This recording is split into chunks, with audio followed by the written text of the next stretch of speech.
খৌফ হলো উর্দু ভাষা, তার আরবি হচ্ছে তাকওয়া, সেটা বলে, আর সেটা বাংলাতে বলে ভয়।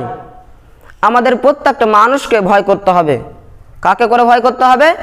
আল্লাহকে করে ভয় করতে হবে। প্রত্যেকটা মানুষকে আল্লাহ তাআলাকে করে ভয় করতে হবে। এটা হলো একটা উত্তম ইবাদত। একটা উত্তম ইবাদত কি? আল্লাহ তাআলাকে করে ভয় করা। এই ইবাদতের মধ্যে বলছেন খৌফ দুই প্রকার, ভয় দুই প্রকার, একটা ইবাদত আর একটা তাবি। যেটা ইবাদত সেটা আল্লাহ তাআলাকে ছাড়া কাউকে করা যাবে না, আল্লাহ তাআলাকে ছাড়া কাউকে করা যাবে না। সেই ইবাদতের মধ্যে, সেই খৌফের মধ্যে কি থাকবে? মহব্বত থাকবে। যেটা আল্লাহ তাআলাকে, যেটা ইবাদত খৌফে, সেটা হলো আল্লাহ তাআলার কে তারা কাউকে ভয় করা যাবে না, আর সেই খৌফের মধ্যে মহব্বত থাকবে। আর যেটা খৌফে তাবির, ওইটা হচ্ছে কি? দুশ্মন। যেটা আপনার দুশ্মন আছে, সেই খৌফে তাবি, যেটা আপনি দুশ্মনকে করে ভয় করেন, সেই খৌফের মধ্যে কি থাকবে না? মহব্বত থাকবে না। সেটা তো ভয়, সেটা মহব্বত থাকবে না। আর যে ব্যক্তি এই খৌফে ইবাদতের মধ্যে আল্লাহ তাআলাকে ছাড়া অন্য মাবুদকে মানে, অন্য মাবুদকে সেই রকম ভাবে খৌফে মহব্বতের মধ্যে খৌফে মহব্বত করে, সে খৌফের মধ্যে মহব্বত করে, তাহলে সে কি? মুশরিক। তাহলে আমাদের জানতে হবে যে খৌফ ইবাদত কাকে করতে হবে, আমাদের ভয় কাকে করতে হবে? আল্লাহ তাআলাকে করে ভয় করতে হবে। এই জন্য আল্লাহ তাআলা সূরা নূহের মধ্যে বলছেন, নিশ্চয় আমি নূহ আলাইহিস সালামকে প্রেরণ করেছি ইলা কওমি, তার কওমের দিকে, তার উম্মতের দিকে, আউযির কওমাকা, তাকে মানে তখন তাকে, তার কওমকে যেন ভয় দেখায়। তাই সেই জন্য আমি নূহ আলাইহিস সালামকে তার কওমের দিকে ছেড়েছি, তার কওমের দিকে বলেছি, মিন ক্বাবলি আয়াতি মিন আযাবিল আলিম, মানে কখন? তাদের উপর জানে না আসে কোনো ভয়াবহ আযাব। যদি নূহ আলাইহিস সালামকে না ভেজতো, না ছাড়তো, তাহলে তারা কত গুনাহ করতো, সেই গুনার কারণেই আল্লাহ তাআলা তাদের উপর আযাব নাজিল করত, গজব নাজিল করত। এই জন্যই নূহ আলাইহিস সালামকে তাদের কওমের উপর ভেজেছে, তাদের কওমের উপর পাঠালছে, যেন তারা কোনো খারাপ না কাজ না করে, এবং খারাপ না কাজ করলেই তাদের উপর কি হবে না? আযাব হবে না। সেই রূপ ভাবেই তারপরে আয়াতে বলছেন ক্বালা, তারপরে আয়াতে বলছেন ক্বালা ইয়া কওমি, তাদের কওমকে বলছেন নূহ আলাইহিস সালাম, ক্বালা ইয়া কওমি ইন্নী লাকুম নাযীরুম মুবিন, আমি তোমার জন্য ভয়াবহ, মানে আমি তোমার জন্য ভয় খাওয়াবো, আমি তোমাকে ভয় দেখাবো। কার ভয়? আল্লাহ তাআলার ভয় দেখাবো, জানে তোমরা কোনো খারাপ আমল না করো, খারাপ কাজ না করো। এই জন্য আমাকে তোমাদের উপর প্রেরণ করেছে, জানে আমি তোমাকে ভয় দেখাই, আমি তোমাকে ভয় দেখাতে পারি। তারপরে আয়াতে বলছেন আনি ইবুদুল্লাহ, আল্লাহর ইবাদত করো, শুধুমাত্র আল্লাহর ইবাদত করতে বলছে। এখানে হচ্ছে আনি ইবুদুল্লাহ ওয়াত্তাকু, এবং আল্লাহ তাআলাকে ভয় করো। এখানে আল্লাহ তাআলা বলছেন আনি ইবুদুল্লাহ, আল্লাহর ইবাদত করো, ওয়াত্তাকু, আল্লাহ তাআলাকে ভয় করো, ওয়া আতি, এবং আল্লাহ তাআলার কথা মানো।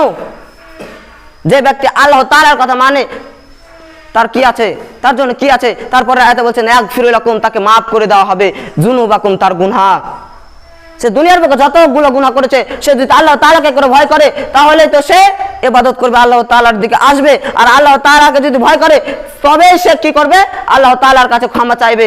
যেমন একটা কাজ করতে গেলে, একটা কাজ খারাপ কাজ করে ফেললাম, যদি আমরা আমাদের উপর যদি আল্লাহ তাআলাকে করে ভয় থাকে, তাহলে আমাদের মনের মধ্যে থাকবে যে আমরা খারাপ কাজ করে ফেললাম, আমাকে আল্লাহ তাআলাকে করে ভয় করে যদি থাকে, তাহলে সে কি বলবে?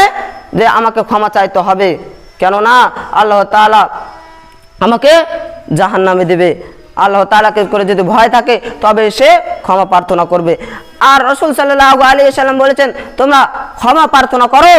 প্রত্যেকটা মানুষ, প্রত্যেকটা আদম সন্তান হচ্ছে পাপী। তার মধ্যে উত্তম পাপী ওই ব্যক্তি, যে ব্যক্তি পাপ করার পরে ক্ষমা চাই, সে ব্যক্তি হলো উত্তম পাপী। কিন্তু আমরা পাপ করি, তাও সেই পাপকে জাহির করে দিই। আল্লাহ তাআলা বলেছেন, তোমরা যদি পাপ করতেই হয়, তোমরা পুষে দেখি পাপ করো, মানে ছুপিয়ে ছুপিয়ে পাপ করো, লুকিয়ে লুকিয়ে পাপ করো। তোমাদের যদি পাপ করতে হয়, তারপরে আমার কাছে এসে ক্ষমা চাও, আমি ক্ষমা করে দেবো। কিন্তু যখন সেই পাপটা জাহির হয়ে যাবে, আপনি পাপ করলেন, তারপরে গ্রামের লোককে বললেন এরকম ভাবে আমি পাপ করেছি, তখন আপনাকে যদি আল্লাহ তাআলা মাফ করে দেয়, ওই লোকটা কিয়ামতের দিন আপনাকে আল্লাহ তাআলাকে জিজ্ঞাসা করবে যে সে ওই পাপটা করেছিল, কেন তাকে ক্ষমা করা হয়েছে? তখন তো জিজ্ঞাসা করবে, তখন তো ওই লোকটার হাত থেকে বাঁচা যাবে না, আপনাকে বাঁচাতে পারবে না আল্লাহ তাআলা। তাহলে আমাদের পাপ করতে হবে। আমরা যদি পাপ করে ফেলি তাহলে আমাদের লুকিয়ে লুকিয়ে, যেটা ছুপে ছুপে পাপ হয়, ছুপে সেই পাপটা করতে হবে। জানে আমরা পাপ করি, পাপ করতে বলেনি, কিন্তু পাপ যদি করা হয়ে যায় তাহলে আমাদের জানে সে পাপটা না জাহির করি, আমরা জানে না প্রকাশ্য করি। আল্লাহ তাআলা কোরআনের মধ্যে বলেছেন যে তোমরা ভয় করো শুধুমাত্র আল্লাহ তাআলাকে, আল্লাহ তাআলাকে ছাড়া কাউকে ভয় করো না। আল্লাহ তাআলা কোরআনের মধ্যে বলছেন ইন্নামা যালিকুমুশ শাইতান, নিশ্চয় শয়তান ইউখাফু আউলিয়া, তোমার দোস্ত তোমার বন্ধুকে ধরাবে, তোমার বন্ধুকে ভয় খাওয়াবে, সেই বন্ধু তোমাকে এবারকার ভয় দেখাবে।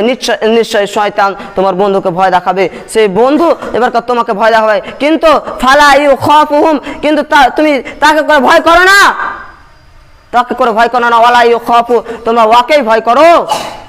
বলছেন ওয়াইউ খাফুনি, তোমরা ওয়াকে বলো ভয় করো ইন কুনতুম মুমিনিন, আল্লাহ তাআলাকে করে ভয় করো। তোমরা যদি মুমিনদার হও, তোমরা যদি মুমিন ব্যক্তি হও, তাহলে আল্লাহ তাআলাকে করে ভয় করবে। আল্লাহ তাআলা কোরআনের মধ্যে বলেছেন আরো যে ইউখাফুনাকা বিল্লাযী মিন দুনিহি, যে ব্যক্তি মুমিন হয়, যে ব্যক্তি মুত্তাকিন, ওই লোক আল্লাহ তাআলাকে করে ভয় করে। নচেত যে ব্যক্তি মুত্তাকিন নয়, সেই ব্যক্তি আল্লাহ তাআলাকে ভয় করে না। কিন্তু আমাদের সমস্ত মানুষকে আল্লাহ তাআলাকে করে ভয় করতে হবে। আমরা জানি সমস্ত মানুষ আল্লাহ তাআলাকে করে ভয় করতে হবে। এই জন্য আল্লাহ তাআলা কোরআনের মধ্যে বলেছেন ইয়া আইয়ুহাল্লাযীনা আমানুত্তাকুল্লাহ, বলছেন ইয়া আইয়ুহাল্লাযীনা আমানু, হে মুমিনদার তোমরা শুনো, ইয়া আইয়ুহাল্লাযীনা আমানুত্তাকুল্লাহ, তোমরা ভয় করো আল্লাহ তাআলাকে। ইয়া আইয়ুহাল্লাযীনা আমানুত্তাকুল্লাহ হাক্কা তুকাতিহি, যে রূপ তোমাদের ভয় করা উচিত সেই রূপ তোমরা আল্লাহ তাআলাকে করে ভয় করো। তাহলে আমাদের প্রত্যেকটা মানুষকে আল্লাহ তাআলাকে করে ভয় করতে হবে। আমরা যদি আল্লাহ তাআলাকে না ভয় করি তাহলে আমরা কতই পাপ করব, কতই গুনাহ করব, কত রকম আমরা গুনাহ করে ফেলবো। আমাদের যদি আল্লাহ তাআলাকে করে ভয় না থাকে তাহলে আমরা গুনাহ করব। কিন্তু যখন আমাদের ওপর আল্লাহ তাআলার ভয় চলে আসবে তখন আমরা আর গুনাহ করব না। কেননা আল্লাহ তাআলার যদি ভয় আমাদের ওপর চলে আসে তাহলে কি বলবো, যদি আমরা গুনাহ করি তাহলে আমরা কি করব, আমাদের জাহান্নামের মধ্যে ফেলা হবে। আর সেই জাহান্নাম এত ভয়াবহ জাহান্নাম হবে যে আপনাকে বলে বিশ্বাস করা যাবে না, সে জাহান্নাম এত ভয়াবহ জাহান্নাম হবে। যখন কোনো বান্দাকে জাহান্নামের মধ্যে ফেলা হবে, সে জাহান্নাম এত ভয়াবহ হবে, সে বিবরণ দিচ্ছে কোরআনের মধ্যে, এমন একটা ভয়াবহ জাহান্নামের মধ্যে ফেলা হবে। তখন সূরা মুলুকের মধ্যে আল্লাহ তাআলা বলছেন ইযা উলকু ফিহা সামিউ লাহা, যখন জাহান্নামের মধ্যে ফেলা হবে, উলকু ফিহা সামিউ লাহা, তখন তারা শুনতে পাবে কিসের আওয়াজ, চিল্লানোর আওয়াজ। এত জোরে চিল্লাতে থাকবে, প্রচুর জোরে চিল্লাতে থাকবে। তাহলে এমন ভয়াবহ জাহান্নাম হবে। তাহলে আমরা এই দুনিয়ায় যদি ভালো আমল করি, তাহলে আমরা এই দুনিয়ায় যদি আল্লাহ তাআলাকে ভয় করি, তবে আমরা খারাপ কাজ করব না, আর খারাপ কাজ না করলে আমরা জান্নাতে যাব। তো কি কত রূপ ভয় করতে হবে, কিভাবে ভয় করতে হবে।